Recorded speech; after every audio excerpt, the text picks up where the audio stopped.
Greetings from eMedi News and Heart Care Foundation of India. Welcome to our show, Chat with Dr. KK.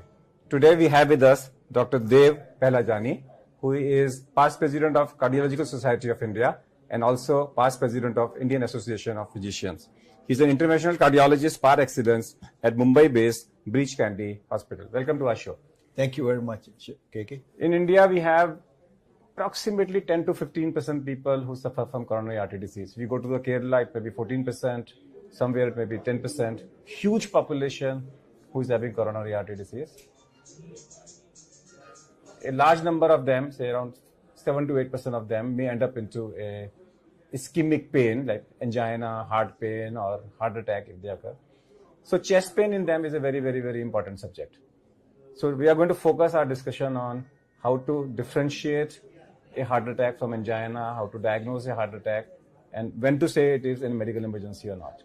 So if a person comes to you or in an emergency room with a chest pain, what should be the role of a family physician? How we should be able to differentiate that he is not missing a heart attack? KK, is very, very important for somebody to identify a chest pain which is possibly due to the heart attack, or what in medical terminology we call it as a myocardial infarction. And many times, unfortunately, this chest pain, which is due to myocardial infarction or due to the blockage in the coronary arteries, is misdiagnosed or sort of ignored as a gas pain. And I always tell jokingly a small sort of a citation or something which I read in the book on angina pectoris, that the graveyard is full of people who died of gas trouble.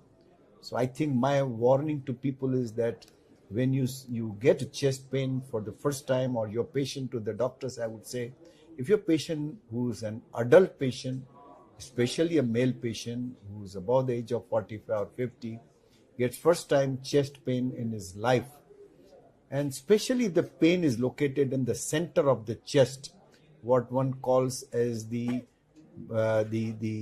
substernal area, one should not ignore this pain. Particularly if this pain radiates to the shoulders, goes to the arms, goes to the jaw, goes to the back, and it's like a squeezing pain or some pain which is like a pressure on the chest, should be taken up very seriously and would need a further evaluation. Can I take it as that any discomfort, pain, burning, acidity attack, or abdominal fullness appearing for the first time in life after the age of 40, which is not unexplained, which cannot be explained, first rule out heart attack? Absolutely. That means first attack of acidity after the age of 40, rule out heart attack. There's something which is very unusual for the patient that he has never complained. Even as you said, acidity. Say, for example, the patient has been eating well and never had an acidity pain. For the first time, he lands up in doctor's office or goes to the emergency medical services department, and he says, I got an acidity pain, a burning pain in the upper abdomen. Of course, other causes have to be ruled out. But a very important heart attack should also be ruled out. So anything unexplained, anything for the first time, anything which is unusual. Absolutely. Which is unusual. Right. Okay. The other thing is that many times the heart attack might have come as an acute pain. But if you take a careful history as a doctor, and if he gives a history for last few days, he says, I've been walking and getting some discomfort in the chest, or after eating meals, I've been getting substernal or the chest pain or pain in the arms or shoulders. Or he says, for last few days I've been sleeping and I don't feel comfortable. I get something in the chest, I have to wake up, sit up. Then once I sit up, I go back, I feel nothing in the morning. Take it seriously. So the warning always comes. Always. Invariably. In how many percentage of cases a person may get directly a heart attack without a warning? Well, I would feel that 50 to 60% patients get a heart attack without warning. And the first time they land up is in emergency medical services, and then you see that they got heart attack or a myocardial infarction. But in many of them, you do see patients who get this kind of a warning symptom. The only thing you don't want to miss in a patient with chest pain is dissection of aorta, that is the rupture of the artery, the main artery which is supplying blood to the brain, You don't want to miss. And also you don't want to miss is a clot from the leg going into the Well, lungs. especially KK is a patient, say for example, an executive who has gone on who came back from a long journey, traveling in the plane, and then he says that I'm getting breathlessness, I'm getting chest pain. Don't forget to ask him whether he had some pain in the legs, because it is quite possible after a long journey they develop what we call as a DVT, deep vein thrombosis in the legs, and that clot goes from the legs into the lungs and causes that pain. And many times you find his EKG or ECG may be normal, but keep an index of suspicion very high. Ask a history whether he had that long journey, whether he's getting pain in the calf muscles from where the clot might have gone. So don't forget to rule out a pulmonary embolism also in such a patient. Does the symptoms of heart attack differ in men and women? We say that women it is more atypical, and in women because we say it because the mortality and morbidity are higher. What are the symptoms in a women? Like many times in the woman, the pain may not be classical, very classical in the substernal area. Sometimes it may be on the left parasternal area. Sometimes the pain may be more like a pricking pain, and the pain may be a little bit more diffuse pain in these females. And many times women may not give you a history that they got the pain on walking, because many of the women are little sedentary.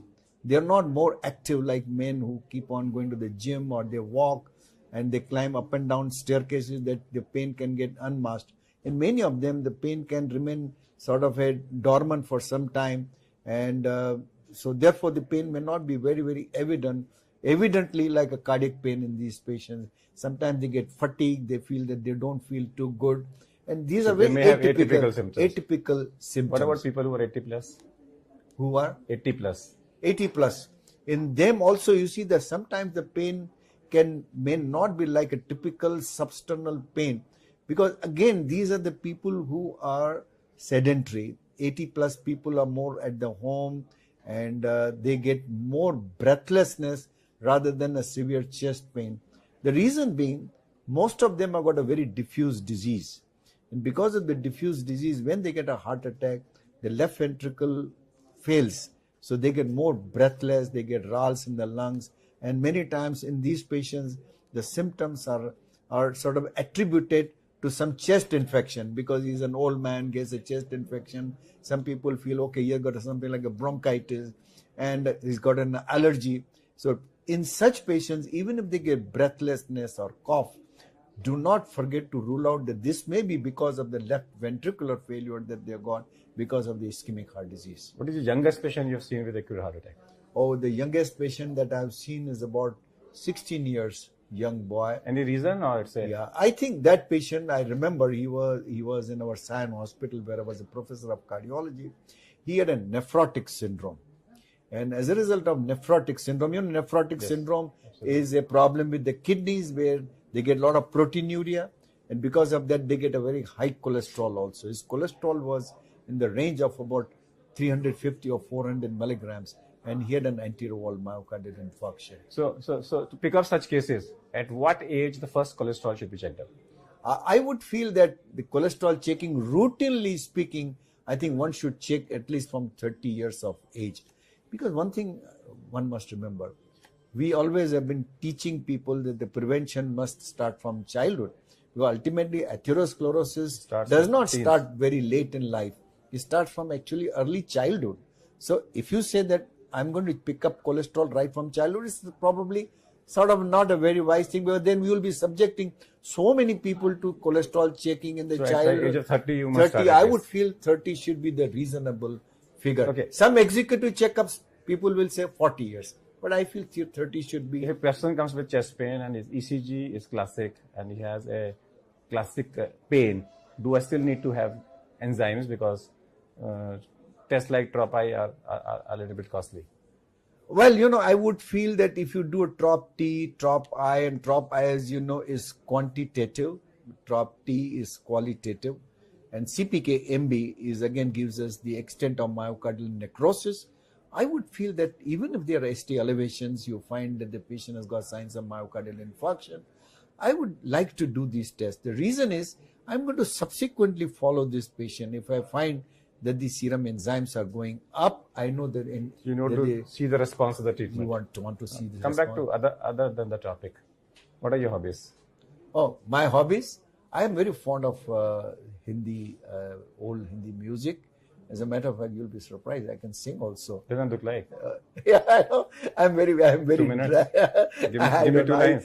Give me 2 lines. You want me Yes, to on give the you? God, 2 lines, absolutely. Okay, all right. Give you 2 lines. आपके हसीन रुख पे आज नया नूर है मेरा दिल मचल गया तो मेरा क्या कसूर है. So, do you feel that people who sing, they get less heart attacks? I think so. And people who listen and absorbed into it also get less heart Also attacks? get, because they So are because all, music is healing. yeah, they are all in the waves, you know, Now, waves I of just want eternity. I just want to add something in music, that whenever I get a physical pain, the sound which will come will be a vowel. Ah, e, u, a, ouch. Right, And vowel chanting produces interleukin 2. right. Whenever I weep, I produce a sound which is nasal consonant. Ma, na, ga, na, na. Yeah. Na, ga, These are weeping sounds. And weeping sounds produces delta activity in the brain. So om chanting, chanting, im chanting, chanting, hum chanting, amin, amin, they all produces interleukin 2 and tranquilizers. Therefore, they are healing sounds. And also, if I reduce my respiratory rate during singing, I go to parasympathetic mode. And if I increase my respiratory rate, I go to sympathetic mode. So, Ati Kya Khandala is a sympathetic stimulant. E Malik Tere Bande Hum produces parasympathetic. So, music is a Yeah, cardiology prescription. right. It is very relaxing. I can tell you. You feel that if you would not have been a cardiologist, you would have been a singer? I don't know what you listened just now. So if you what I'm feel saying. my That's what I'm sound, saying. my voice was good, maybe I would have been a singer. I don't know, but that depends upon the listeners if they felt that it was good. If the Prime Minister of India calls you Yeah, and asks you to become a health minister for a day, yeah. what will you do as a policy change, major policy change?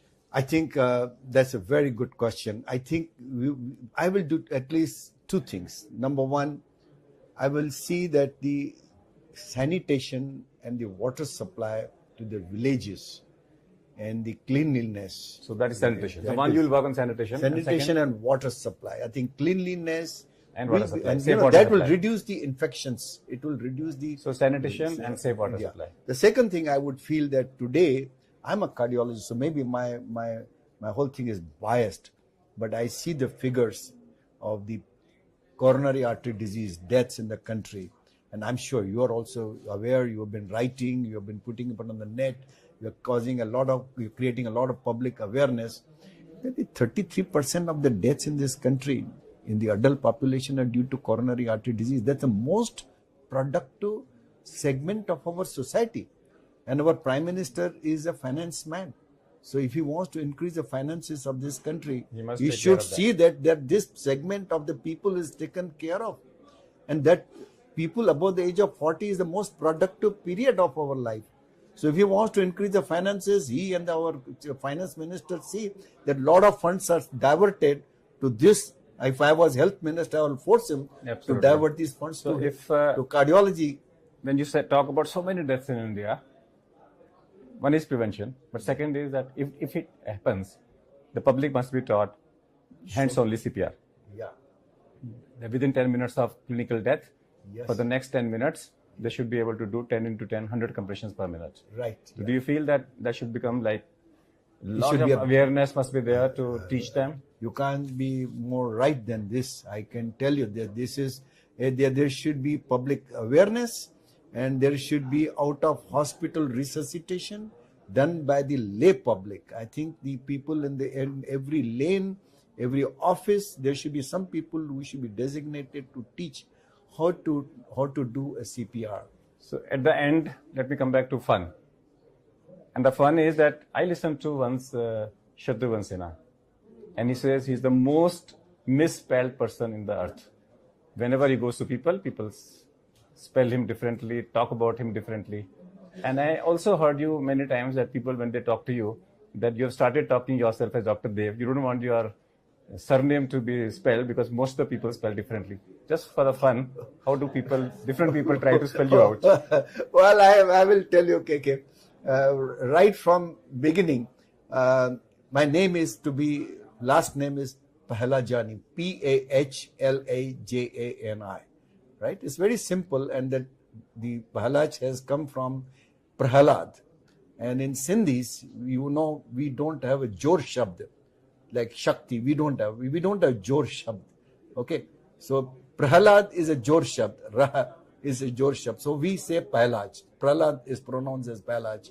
My grandfather's name was Pahlaj Rai. From there, our surname has come as Pahlajani.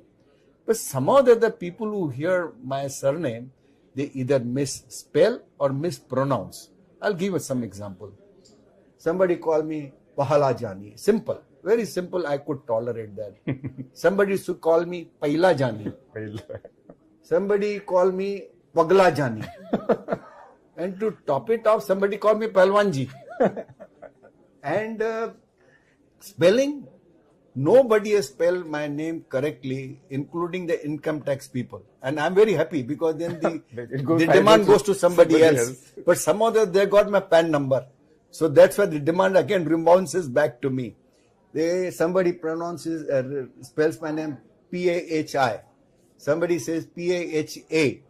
Then somebody says Pahlajan. So I is missing from the end. So you can imagine hundreds, but only thing is that somebody in America, when I talked to my boss, I told him I want to join your department. He said, please tell me the spelling of your name. So I gave him the spelling of my name.